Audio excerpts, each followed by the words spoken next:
Sosiopsikologi, komunikasi sebagai pengaruh antar pribadi. Tradisi ini melihat khususnya hubungan sebab akibat dalam prediksi berhasil tidaknya perilaku seseorang.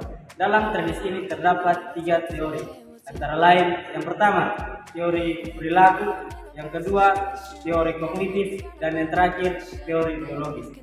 Dan tradisi sosiopsikologi ini ada contoh, dan contohnya itu seperti di saat saya kesusahan, Hans membantu saya dalam kesusahan. Bila Hans kesusahan, saya juga membantu Hans dalam kesusahan. Di situ terjadi antara timbal balik atau hubungan antara sebab akibat. Sini kami akan memberikan pengertian dan contoh mengenai tradisi sibernetika.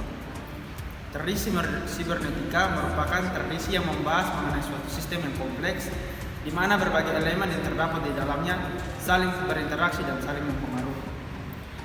Contoh tradisi sibernetika seperti yang kita ketahui, belum lama ini Gubernur NTT Victor Bungtilu Laiskodat telah mengeluarkan kebijakan bagi para siswa untuk masuk sekolah jam 5 pagi.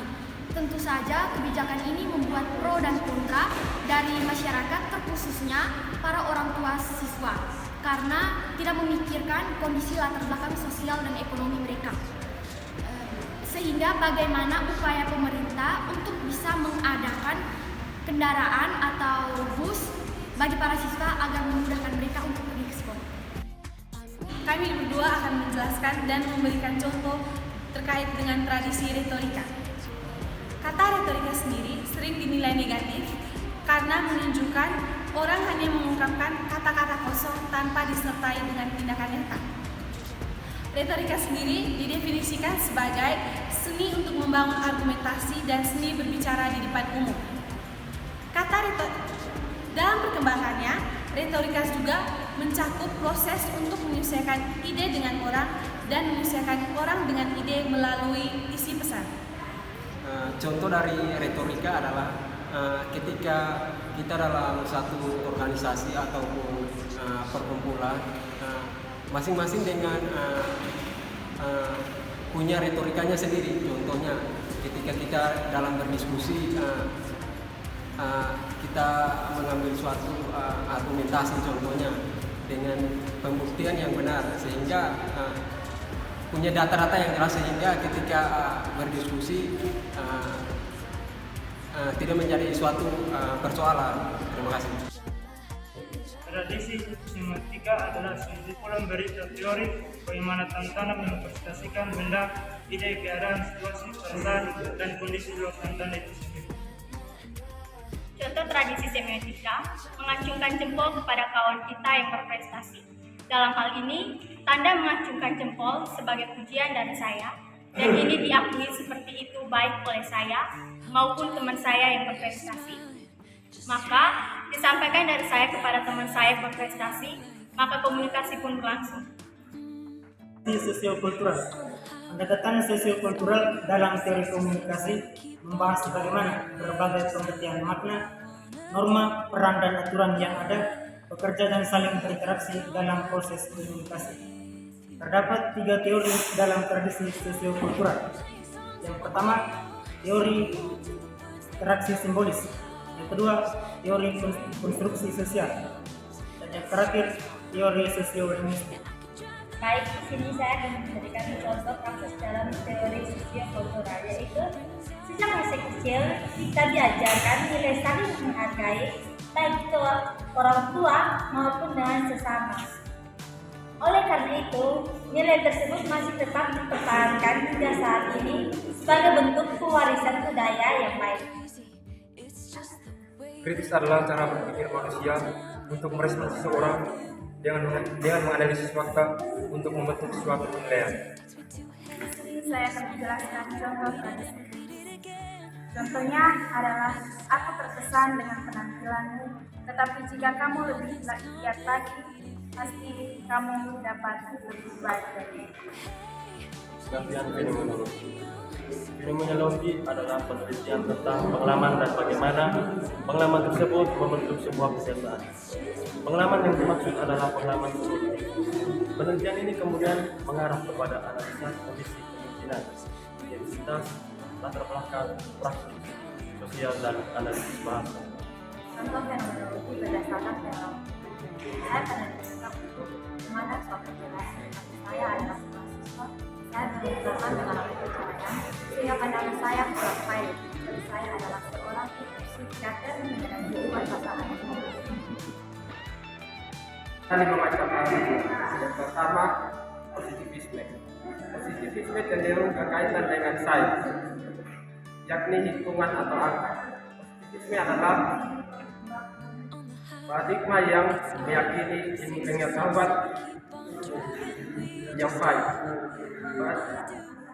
Paradigma ini menggunakan penelitian kuantitatif yakni bersifat akurat. Contoh positivisme berpikir positif terhadap apapun yang ada di lingkungan. Artinya, aktivitas berpikir yang kita lakukan dengan tujuan untuk membangun dan menunjukkan aspek positif pada diri kita. Baik itu berupa aspek positif, semangat, tekad maupun keyakinan diri kita. 2. Paradigma post-positivisme. Paradigma post-positivisme tidak berbeda jauh dengan paradigma positivisme. Paradigma post-positivisme hanya ingin memperbaiki kelemahan-kelemahan yang hanya mengandalkan kemampuan pengamatan langsung terhadap objek yang diteliti. Inti dari paradigma positif itu membahas tentang argumentasi, di mana ada penelitian kualitas yang identik dengan kuantitas. Satu sisi positivisme sependapat dengan positivisme bahwa realitas itu memang nyata ada sesuai hukum alam. Contoh, pendidikan berkarakter itu akan berjalan dengan baik dan memberikan dampak positif dilihat bukan hanya dari materi dalam pembelajaran, melainkan ada juga dari guru, keluarga, dan lingkungan, serta emosi anak. Paradigma kritis. Paradigma kritis ini merujuk pada pemberian opini yang membangun. Paradigma kritis bertujuan untuk mengkritisi sesuatu yang terjadi di masyarakat serta memberikan alternatif pengetahuan untuk bisa menghasilkan tatanan sosial yang lebih baik. Contoh konkret dari paradigma kritis. Nah, jika kita berbicara paradigma kritis, maka kita bisa mengaitkannya dengan tradisi kritis. Dan hal keduanya saling berhubungan dengan opini. Nah, contoh paradigma kritis dalam kehidupan sehari seperti gosip, hinaan, kritik, bahkan pujian. Nah, itulah contoh-contoh dari paradigma kritis. Yang keempat, paradigma interpretatif. Artinya, paradigma ini memberikan makna terhadap sebuah objek. Bermakna sebagai sumber inspirasi dalam semua kegiatan dan akademik, non-akademik, Saya akan menjelaskan tentang paradigma konstruktivisme. Paradigma konstruktivisme ini merupakan tindakan menciptakan suatu makna yang di dalam realitas sosial yang bersifat membangun, yang di dalamnya membangun segi kemampuan dan pemahaman. Berikut teman saya akan memberikan contohnya. Selanjutnya saya akan memberikan contoh dari paradigma konstruktivisme. Yang pertama, saling berbagi pengetahuan antara guru dan siswa. Yang kedua, kewenangan bersama antara guru dan siswa. Yang ketiga, guru bertindak sebagai pemandu atau fasilitator. Dan yang terakhir, kelompok belajar terdiri dari siswa yang berjumlah sedikit. Berbicara tentang masa semiotika identik dengan linguistik atau bahasa. Semiotika itu sendiri berhubungan dengan tradisi retorika dan tradisi semiotika. Tradisi semiotika adalah simbol atau lambang yang memiliki makna, dan tradisi retorika adalah tradisi seni dalam berbicara di depan publik. Contohnya, pertama ini tradisi retorika. Tradisi retorika itu yang menjadi contoh seorang presiden yang memberikan jatuh pada saat apel Hari Kemerdekaan. Sedangkan dalam tradisi semiotika contohnya patung Bunda Maria. Patung Bunda Maria itu punya tanda atau makna yang berarti kepercayaan umat Katolik, kepercayaan Bunda Maria sebagai seorang ibu yang dikandung tanpa noda dosa. Mazhab Frankfurt. Mazhab Frankfurt merupakan sebuah wadah bagi para tokoh dari teori kritis. Frankfurt merupakan aliran yang secara sederhana sering dipahami sebagai aliran kritis. Karena itu, mazhab Frankfurt berhubungan dengan teori kritis atau tradisi kritis yang berakar dari perspektif marxisme. Baik, dari perspektif marxisme, Frankfurt berarti teori kritis. Teori kritis itu kembali lagi kepada tradisi kritis. Tradisi kritis ini adalah kritik atau memberikan opini yang baru. Contohnya, ketika di sebuah tempat wisata, tapi tempat wisata itu bukan hanya sebagai tempat wisata, juga digunakan tempat perdagangan atau jual beli. Nah, yang perlu kita lihat kembali adalah bagaimana tempat wisata kita memperlakukan sebagai kita berwisata dan bukan tempat jual beli. Mazhab empiris adalah aliran yang menjadikan pengalaman sebagai sumber pengetahuan. Aliran ini beranggapan bahwa pengetahuan diperoleh melalui pengalaman dengan cara observasi atau pengamatan yang melihat pengalaman dalam realita. Yang berikut adalah contoh dari mazhab empiris, yaitu yang pertama, tindakan dan perilaku seorang anak didasarkan pada pengalaman serta pengamatannya terhadap lingkungan sekitar. Yang kedua, kita masing-masing punya trauma terhadap suatu hal yang disebabkan oleh pengalaman secara langsung atau hanya melihat. Mazhab Chicago merupakan mazhab yang berkaitan dengan kriminal seperti kekerasan, prostitusi, pemukusan, dan lain-lain. Mazhab Chicago digagas oleh Friedrich Hayek. Mazhab ini memiliki karakteristik yang menunjukkan kemampuan individu dalam pengembangan diri dan terbebas dari peran atau intervensi. Mazhab ini berkaitan dengan tradisi sosiopsikologi. Mazhab Chicago berkaitan dengan tradisi sosiopsikologi, di mana tradisi sosiopsikologi ini mengkaji tentang individu sebagai makhluk sosial yang memperhatikan kepribadian, sifat, persepsi, dan kognitif. Tradisi sosiopsikologi menemukan beberapa teori, diantaranya yaitu yang pertama, teori perilaku ini membahas mengenai stimulus dan respon dalam berbagai situasi komunikasi. Kemudian yang kedua ada teori kognitif terkait dengan pengelolaan informasi, dan yang ketiga ada teori biologis. Ini berkaitan dengan faktor genetik yang berpengaruh pada perilaku seseorang. Mazhab Yawasku merupakan proses simbolik. Mazhab Yawa dipelopori oleh Imam Kun tahun 1950 sampai 1960-an dengan melakukan pendekatan kuantitatif, di mana kalangan ini banyak menganut tradisi epidemiologi dan metodologi post-positif. Kun yakin bahwa konsep interaksi simbolik dapat dioperasionalisasikan, diklasifikasikan, dan diuji.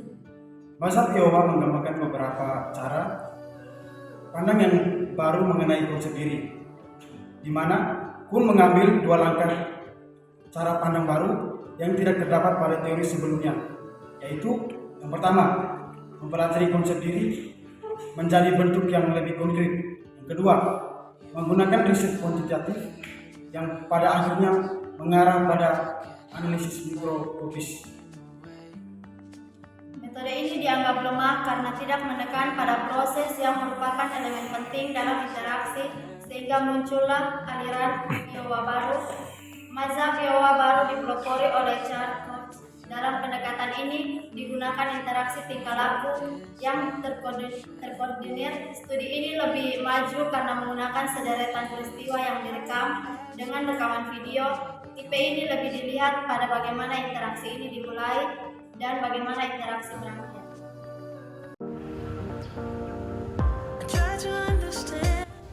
Oke baik Kak, terima kasih karena sudah mengundang kami di sini.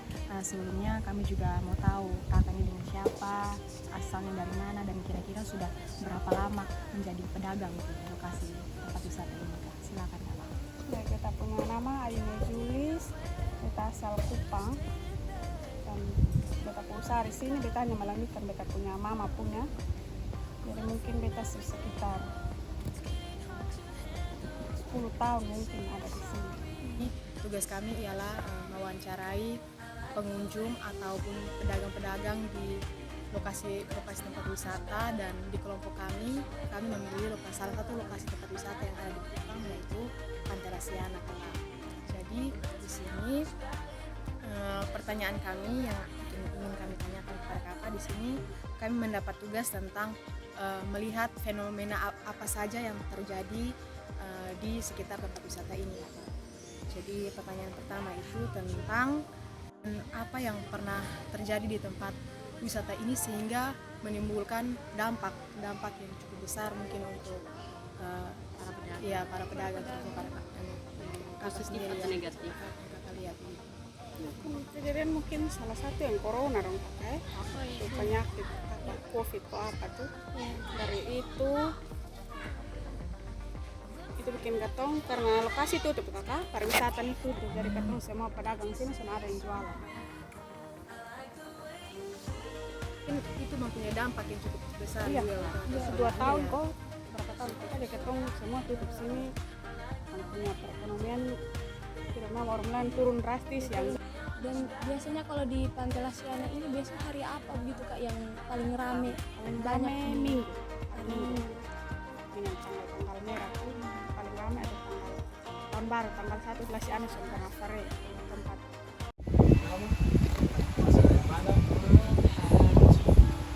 Beta Nawahita, beta orang Soe. Nama Sirin asal dari Lebak Korak. Menurut kakak fasilitas apa yang masih kurang di tempat wisata? Untuk yang anak-anak kecil yang bermain itu kayaknya harus juga. Kan di sini kebanyakan anak kecil dong. Kayak pas hari Minggu tuh pas banyak anak kecil toh. Jadi dong tuh kayak suka bermain gitu. Mungkin dong bisa bangun tambah ayunan atau berosotan begitu tuh untuk anak-anak bisa bermain. Ya kenakalan remaja dan sebagainya kan sering terjadi di sini.